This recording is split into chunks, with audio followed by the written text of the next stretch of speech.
Rain hammered against the windows of Lauren's old house, as if it were trying to break in and whisper a secret I couldn't yet hear.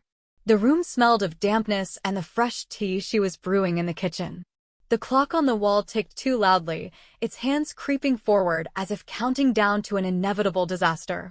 I sat on the worn couch, wrapped in a tattered blanket with holes at the edges, watching her through the half-open door. Lauren stood by the stove, her blonde hair falling over her face, hiding eyes I once knew better than my own. Her movements were deliberate, almost ceremonial. She poured boiling water into a cup, stirred with a spoon, added a drop of honey. With honey or without, she called out, her voice soft as always, but laced with an odd note, like she was reciting a line rather than living the moment. I smiled, trying to shake off the unease tightening my chest. With honey, as usual, I replied. But inside, something whispered, this night wouldn't end well. Lauren returned to the room, holding 2 steaming mugs. Her slender fingers gripped the ceramic, her nails painted a pale pink that caught the lamplight. She sat across from me in an armchair, tucking her legs beneath her, and handed me my tea. You look tired, Sophie, she said, her gaze brushing over my face before darting away. Just a rough day, I answered, sipping the hot drink. I didn't mention that this rough day had stretched into weeks, that Matt, my boyfriend, had been dodging me, that I felt the ground slipping beneath my feet. I'd come to her for comfort, but something in her demeanor held me back from spilling everything. Lauren and I had been inseparable since childhood, Sophie and Lauren, 2 halves of a whole, as we used to joke. At 5, we built sandcastles by the riverbank, laughing as the waves washed them away. At 12, we whispered about crushes under a blanket with a flashlight, swearing we'd never fall for the same guy. At 18, I held her hand when her dad walked out on her family, and she wiped my tears when I flunked my dream college entrance exam. Lauren was my rock, my mirror, the person I trusted more than myself. Her laughter chased away my doubts, her words healed my wounds. But over the past few months, I'd felt an invisible wall growing between us. She dodged my calls, replied with curt, I'm fine, texts, and when we met, her eyes wouldn't meet mine. I chalked it up to her new job at the ad agency. She was there day and night, coming home exhausted, with dark circles under her eyes. Sophie, it's just stress, she'd say, and I believed her. How naive I was. That night, I'd come to her because I needed her wisdom. Matt had been acting strange lately. He'd come home late, muttering about work delays, and when I entered the room, he'd quickly tuck his phone away. His hugs felt colder, his smile forced. I sensed something vital cracking between us, and I needed Lauren to help me make sense of it. She always had a way of sorting out my tangled thoughts. I scooted closer, clutching my mug, and started, Lauren, I don't know what's up with Matt. He's different. I'm scared he doesn't love me anymore. She nodded, touching my hand. Her fingers were icy. Maybe you're overthinking it? Matt's a good guy, she said, and I felt a wave of relief. Her words had always soothed me like a balm. But this time, they rang hollow, like she was reading from a script. When the clock struck midnight, the rain outside intensified, and I decided to stay over. Driving home in that weather didn't appeal to me, and Lauren insisted, stay, Sophie. It's been ages since we had a sleepover like the old days. She made up the couch for me, tossing a pillow and blanket my way with a smile. Sleep tight. Everything will be okay. I drifted off quickly, sinking into a restless dream. In it, Lauren stood at the edge of a cliff, holding something pulsing like a living heart. Her laughter echoed over the abyss, cold and unfamiliar. I jolted awake to a faint sound, whispering from her room. My heart pounded. I rose, padding barefoot across the chilly floor, and crept toward her slightly ajar door. Lauren sat at her desk, her face illuminated by the blue glow of her laptop. On her lap was my journal, a small leather-bound notebook I'd lost a week ago. I'd thought it slipped out at a cafe or on the subway, but there it was, in her hands. She flipped through the pages, chuckling softly at my words. That journal was my sanctuary, where I poured out my fears, dreams, and every doubt about Matt. And she was reading it like it was some cheap novel. But the worst was on her screen. A message from him, from Matt. Have you told her yet? I can't keep doing this. I want to be with you openly. Lauren typed back, not yet. She's asleep next door. Soon. The world tilted. I braced myself against the wall to keep from collapsing. My best friend and my boyfriend together? How long had this been going on? How long had they woven this web behind my back? Memories flooded in. Lauren asking about my plans with Matt, coincidentally joining us on outings, her fleeting glances at him, his work, excuses, her fake concern. It all clicked into a horrifying picture. Betrayal stabbed me like a knife, and I barely swallowed a scream. I stumbled back to the couch, silent as a ghost. My head buzzed, but I knew I couldn't confront her, not yet. I needed time to process. Lying under the blanket, I traced our history, our friendship, our dreams, our promises. We'd met in kindergarten when Lauren gave me her toy, a little plastic horse I'd coveted more than anything. Take it, Sophie, I don't mind, she'd said, her eyes warm, her smile genuine. I'd felt an instant bond. This was my person. From then on, we were a pair. We shared everything. Candy swiped from the kitchen, secrets whispered in the dark, futures we sketched in our childish imaginations. Lauren was always the brighter star. Her blonde hair, her loud laugh, her knack for drawing eyes made her the center of any room. I was quieter, calmer, often in her shadow, but I loved it. I was proud my best friend was so special. She'd say, Sophie, we're like day and night, but together we're perfect. And I believed her. Even when boys in high school flocked to her and ignored me, I didn't envy her. She always came back to me, always put our friendship first. We dreamed big. I wanted to be a journalist, writing stories that changed the world. She aimed to be a designer, crafting ads millions would see.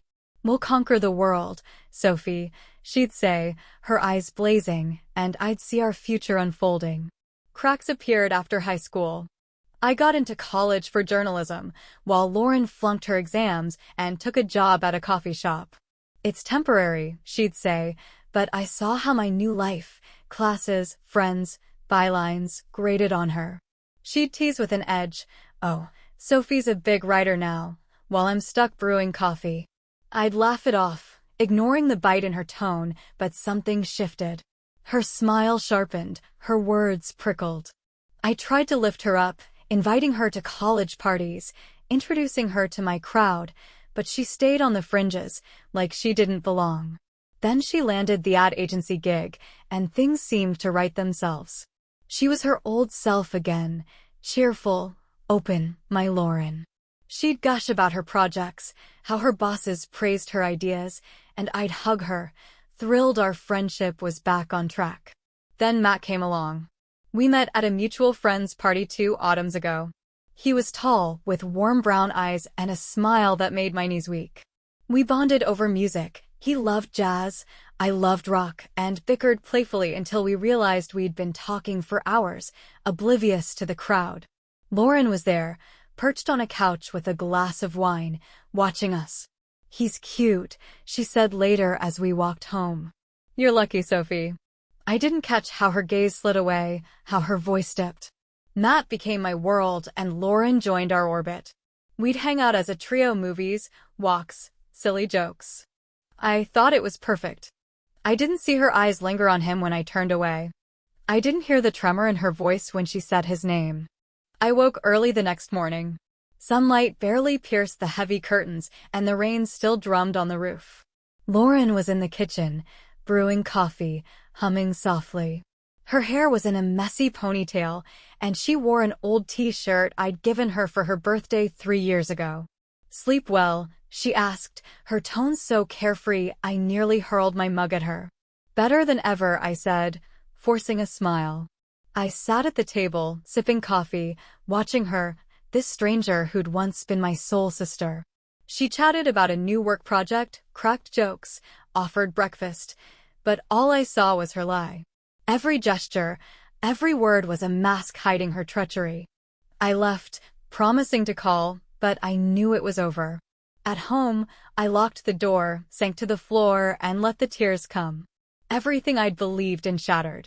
Lauren and Matt. My two anchors had collided and exploded, leaving me adrift. I pictured her laughing at my journal, typing "soon" to him, and nausea churned my stomach. But I couldn't just wallow. I needed answers. I opened my laptop and logged into Matt's Messenger account. His password was one I'd known for ages but never used, because I'd trusted him. It was all there. Messages with Lauren stretching back months. "December. You won't tell her?" she wrote. "Not yet," he replied. January. "I can't stop thinking about you, Lauren." February. "She doesn't suspect a thing, we can keep going." Photos too. They were at the cafe where we'd celebrated my birthday, the park we'd strolled through as a trio, his place when I was away on a work trip. In one, Lauren laughed, holding his hand, and he gazed at her the way he once gazed at me. Each message was a punch, but I kept reading until last night. "She's staying over." "Should I tell her?" Lauren asked. "No, wait. I'll handle it," Matt answered. I shut the laptop and sat in silence. They'd planned this for ages. It wasn't a fleeting passion, it was calculated betrayal, drawn out over time. Lauren knew how much I loved Matt, how terrified I was of losing him, and she'd gone for it anyway. She'd read my journal, knew my vulnerabilities, and weaponized them. And him? He'd promised me a future, a house in the suburbs, kids, trips, while building it with her. I remembered last Christmas, when he gave me a silver ring with a tiny stone, saying, "This is a promise, Sophie." I'd worn it, believing in him, while he kissed her behind my back. 2 days later, I called Matt. "We need to talk," I said, my voice ice cold. He showed up that evening with daisies, my favorite, and a guilty look. "Sophie, what's wrong?" he asked, stepping inside, but I cut him off. I threw a stack of their messages at him. I'd printed everything. His face drained of color, his eyes darting over the pages. "It's not what you think," he stammered, but I snapped, "Don't lie. I know everything." He dropped to his knees, begging forgiveness, claiming it just happened, that he loved me, that Lauren was a mistake. But his lies oozed from every word, every quiver in his voice. "How long?" I demanded, towering over him. He stared at the floor. "How long?" I shouted, and he confessed, 6 months.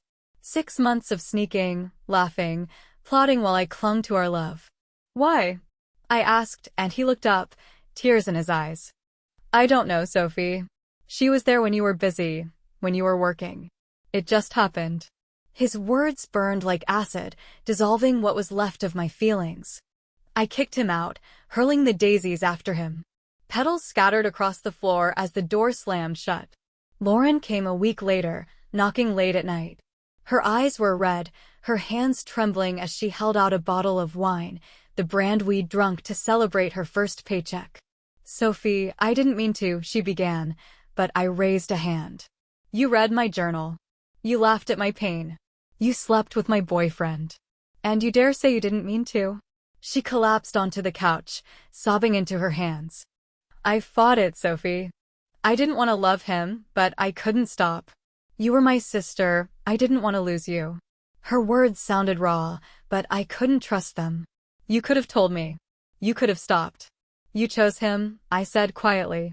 She looked up, desperate. "Forgive me," she whispered. "No," I replied, and she left, leaving the wine on the table. The weeks that followed were hell. I didn't sleep, barely ate, just lay on the couch staring at the ceiling. My mind replayed them, Lauren and Matt, their secret dates, their lies. Every moment I could have seen the truth but didn't haunted me. Lauren's averted eyes when I talked about Matt. His nervous chuckles at my work delay jokes. Their quick glances when they thought I wasn't looking. It was all there, but I'd been blind. One day I got up, gathered every trace of them, his sweater, her gifts, our photos, and dumped them in the trash. I changed my number, blocked them everywhere, erased their existence from my life. Then I requested a transfer to a small coastal town hundreds of miles from the city, taking a job at a local paper. I packed 2 suitcases, said goodbye to my apartment of 3 years, and boarded a train. Fields and forests blurred past the window, and the weight on my heart began to lift. The town greeted me with salty air and seagull cries. I settled into a tiny apartment overlooking the waves and started at the paper, writing about fishermen, artists, and small-town tales. Life grew quieter, simpler, mine again. 3 months later, a letter arrived, no signature, but I recognized Lauren's handwriting. Sophie, I'm sorry. You were my sister. I lost everything because of my stupidity. I hope you're happy. I crumpled it and tossed it in the bin. Betrayal isn't undone with words. It teaches you to wait, to watch, to remember. Even the closest can stab you in the back. 6 months after that night at Lauren's, I'd settled into my new life. The briny breeze, the waves' lullaby, the people who didn't know my scars. The paper valued me, my stories about locals gained traction, and my editor hinted at a promotion. I made friends, Clara, an artist who painted the sea, and Jake, a fisherman with storm tales. They didn't replace Lauren, but they filled the void she'd left. One day, scrolling the news on my creaky laptop, I stumbled on an article about an ad festival in the city. There was Lauren in a sharp suit, holding an award, beaming at the camera. Her hair was shorter, but her eyes held that familiar fire. Beside her stood Matt, his hand on her shoulder, pride in his gaze. The headline read, "Young ad star wins first major award." I closed the laptop and stepped onto my balcony, breathing in the ocean. Their happiness no longer touched me. They'd gotten what they wanted and lost me. I didn't seek revenge. It wasn't worth it. But sometimes I imagine striking back, not out of spite, but to remind them, actions have costs. I could write an anonymous piece about betrayal, laced with details they'd recognize. Or send Lauren a note with one word, "Thanks for showing me who she really was."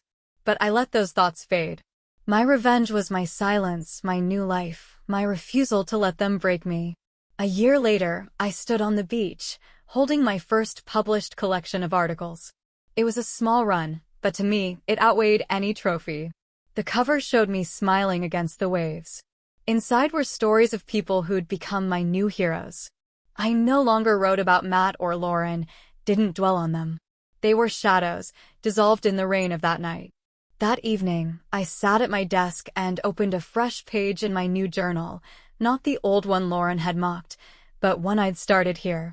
I wrote, "Today I realized betrayal isn't the end. It's a beginning. It shows you who to keep close and who to let go." I let go. And I'm free. I closed the book, turned off the light, and went to bed. The ocean hummed outside, promising a new day. 2 years passed. My collection won a regional award, and I'd risen to assistant editor at the paper. Clara and Jake became family, Friday dinners at my place, their laughter filling the gaps Matt and Lauren had left. I dated a little, nothing serious, learning to trust again in small steps. The coastal town was home now, its rhythms my own. Then, one crisp fall day, a package arrived. Inside was a sleek hardcover book, Creative Minds of the Decade, a showcase of rising ad talents. Lauren's name was on the cover. I flipped to her section, photos of her campaigns, quotes about her innovative vision. A note slipped out, in her handwriting. "Sophie, I thought you should have this. I'll never forgive myself. Be well." Tucked inside was a photo of us at 16, arms around each other, grinning at the camera. I stared at it, feeling a pang, not anger, but something softer, sadder. I didn't hate her anymore. She'd built her empire, but it was hollow without me. Matt wasn't mentioned. Maybe they'd split, maybe not. It didn't matter. I put the book on a shelf, unopened, and kept the photo. Not as a wound, but as a reminder. I'd survived. 5 years after that rainy night, I returned to the city for a journalism conference. My hair was shorter, my eyes wiser, my name known in small circles for my work. I walked past the ad agency where Lauren had started, now a gleaming tower. On a whim, I stopped at a cafe nearby, the one from their photo. I ordered tea with honey and sat by the window. She walked in. Older, sharper, but still Lauren. She froze when she saw me, then approached. Sophie. Her voice trembled. I nodded. She sat uninvited. I didn't think I'd see you again. Her eyes searched mine. I heard about your award. I'm proud of you. I sipped thanks, I said, neutral. You've done well too. Silence hung between us. Then she said, Matt and I, it didn't last. I lost everything that mattered when I lost you. Her voice broke. I'd undo it if I could. I looked at her, the girl who'd been my world, then my ruin, now a stranger. I believe you, I said. But it's done. She nodded, tears welling. Take care, Lauren. I stood, left a tip, and walked out into the sun. Back home, I wrote one last entry. Forgiveness isn't for them. It's for you. I'm at peace. The ocean roared approval. I was whole,